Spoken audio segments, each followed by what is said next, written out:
Државните субвенции доцнат нема зелена нафта ниту па ковид помош од државата. Земјоделците се разочарани зашто се соочени со еден куп проблеми кои им тежат на глава. Се пожалие дека капак на се им била скапата нафта. Според земјоделецот Игор Мирчевски, не само што доцна субвенциите за оваа година, туку дел не им биле исплатени за 2017, 2018 и 2019 година. Сведоци сме дека субвенциите, мерките, подмерките и ковид пакетите се уште не се исплатени. Имавме тешка реколта, тутунарите ние конкретно ги споделуваат истите проблеми сите, што значи дека проблемите не се алармантни во земјоделието.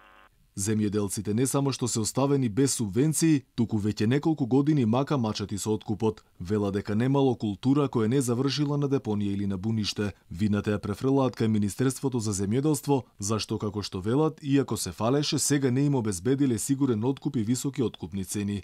Тутунот, млекото, грозјето, велат, се продава за џабе. Треба да се решаваат проблемите најсоодветен начин, но не на ваков начин каде што во моментот сме нападнати со квалификации дека нашите протести се политички или мотивирани од страна на опозицијата. Одговорно тврдам дека за тоа не станува збор, впрочем и во нашите барања нема никаква политика. Проблеми во земјоделието има секогаш.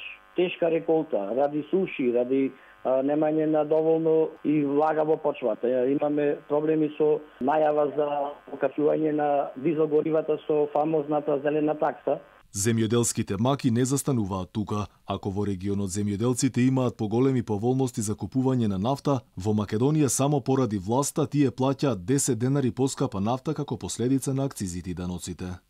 Зелена нафта, која што е долго време, да речам, ветувана од страна на Министерството или од страна на владата, до сега земјоделците не ја добиале. Веќе сме во средина на реколтата, што значи дека таа зелена нафта требаше да пристигне од март месец, а не сега веќе сме на пола или при крај на реколтата.